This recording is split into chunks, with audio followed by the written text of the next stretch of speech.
ዛሬም በድጋሚ አሜሪካ በኢራን ላይ ከባድ የሆነ ጥቃትን ፈጽማለች። እንደገና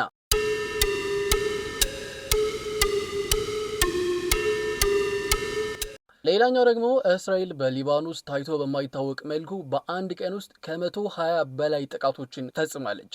በአንድ ቀን ውስጥ 120 ጥቃቶችን አሰባችሁት?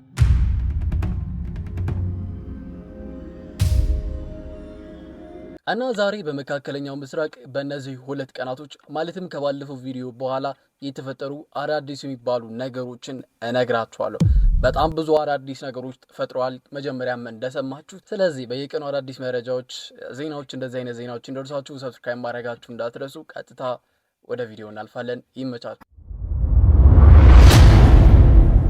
ያው መጀመሪያ ላይ እንደነገርኳችሁ ስገባ አሜሪካ በኢራን ላይ ከባድ የሆነ ጥቃትን ፈጽማለች። በደቡብ ኢራን ላይ ነው ጥቃቱ የተፈጸመው። አሜሪካ እንደምትለው ራስን ለመከላከል የተፈጸመ ጥቃት ነው ብላለች። በደቡብ ኢራን ቦምቦችን ለመትከል ሲንቀሳቀሱ የነበሩ ጀልባዎች ላይ ነው አሜሪካ ጥቃት የፈጸመችው። ተጨማሪም ደግሞ በዛ አካባቢ የሚገኙ ለሚሳይል ማስወንጨፊያ የሚያገለግሉ ቦታዎችን፣ መሳሪያዎች ላይ ነው አሜሪካ ጥቃት የፈጸመችው።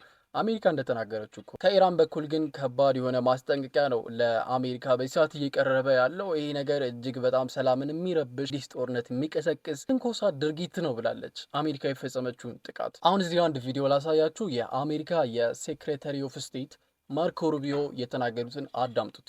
Like anything with something like this, it's going to take a couple days to settle on even እንደሰማችሁት እንግዲህ ማርኮ ሩቢዮ በሁለቱ ሀገራት መካከል ጦርነቱን ለማቆም የሚደረጉ ስምምነቶች ቀናቶችን ሊወስዱ ይችላሉ ሲሉ ተናግረው ነበረ። ያው እስካሁን አሪፍ የሆኑ ነገሮች ነበሩ በሁለቱ ሀገራት መካከል እስካሁን ድረስ። አሁን የሚፈጠረውን ነገር አናውቅም፣ ግን እስካሁን አሪፍ የሆነ ነገር ነበራቸው። ለመደራደርም አሪፍ የሆነ ቦታ ላይ ይገኙ ነበር። ድርድር ግን ዋናው ድርድር አይደለም። ለ30 ቀን የተኩስ አቁም ስምምነት እንዲደረግና በዛ 30 ቀን ውስጥ ወይም 60 ቀንም ሊሆን ይችላል በዛ ቀናት ውስጥ ዋና ዋና በሚባሉ ነገሮች ላይ ሁለቱ ሀገራቶች ለመመካከርና ለመነጋገር ነው። ከዛ በኋላ ነው ዋናው ፋይናል አግሪመንት የሚደርሱት። በዚህ ሁለት ቀን ውስጥ ዋናው የኛ ጉዳይ የሆነው ነዳጅ፣ ምክንያቱም ሁሉንም ሀገራቶች በዚህ ጦርነት ምክንያት የተነኩበት በዚህ የነዳጅ ዋጋ ነው። ጦርነቱ ሲጀመር የነዳጅ ዋጋ አሻቀበ ነው። መቼም ለእናንተ አልነግራችሁም፣ ታውቁታላችሁ። ሁሉም ቢያወሩት ሆድ ባዶ ይቀራል ይባላልና ስለምታውቁት አልነግራችሁም። ሰው የነዳጅ ዋጋ ነው እና በዚህ ሁለት ቀን ውስጥ የሆኑ መርከቦች ማለፍ ችሎ ነበረ። በዛ ምክንያት የነዳጅ ዋጋ $100 በታች ዋጋው ቀንሶ ነበር። አሁን ደግሞ አሜሪካ በፈጸመችው ጥቃት ተመልሶ $100 በላይ ከፍ ብሏል። በበርሚል በአንድ በርሚል $100 በላይ እና ነዳጅ ዋናው አፌክት የሚያደርገን ነገርና ይሄ ጦርነት እጅግ በጣም ከባድ እንዲሆን የሚያደርገው አንደኛው ነገር ይሄ ነው። ያው ይሄ ዋናው ፖይንታችን አሜሪካ በኢራን ላይ ጥቃት መፈጸሟና ይሄ ሁሉ ነገር መፈጠሩ ነው አይደለ? ሰው ከኢራን በኩል በዚህ ጉዳይ ላይ በጣም ብዙ ነገሮች በዚህ ሰዓት እየወጡ ይገኛሉ።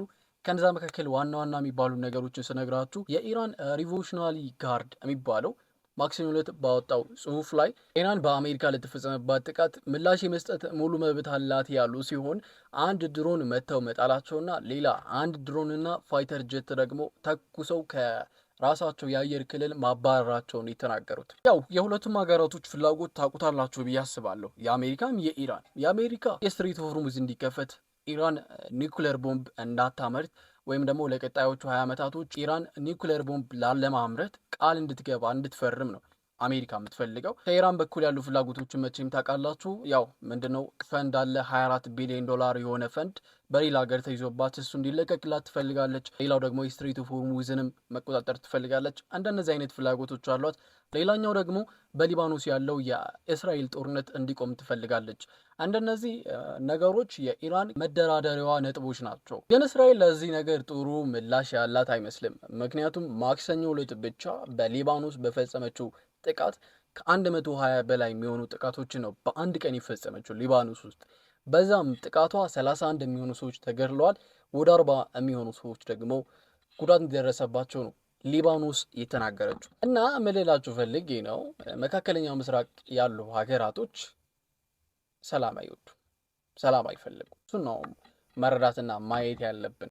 ያው የራሳቸው ሳይድ ይኖራቸዋል። ሁሉም የሚዋጉበት የራሳቸው ምክንያት ይኖራቸዋል። ያ ግን ያው ምን ታስባላችሁ? ለማንኛውም እኔ ብቻ ሀሳቤን ከምገልጽ እናንተ ሀሳባችሁን ኮሜንት ላይ ምን አይነት ሀሳብ እንዳላችሁ በዚህ መካከለኛው ምስራቅ በሀገራቶቹ መካከል ያሉ የሚሰማችሁን ሀሳብ ኮሜንት ላይ አሳውቁኝ።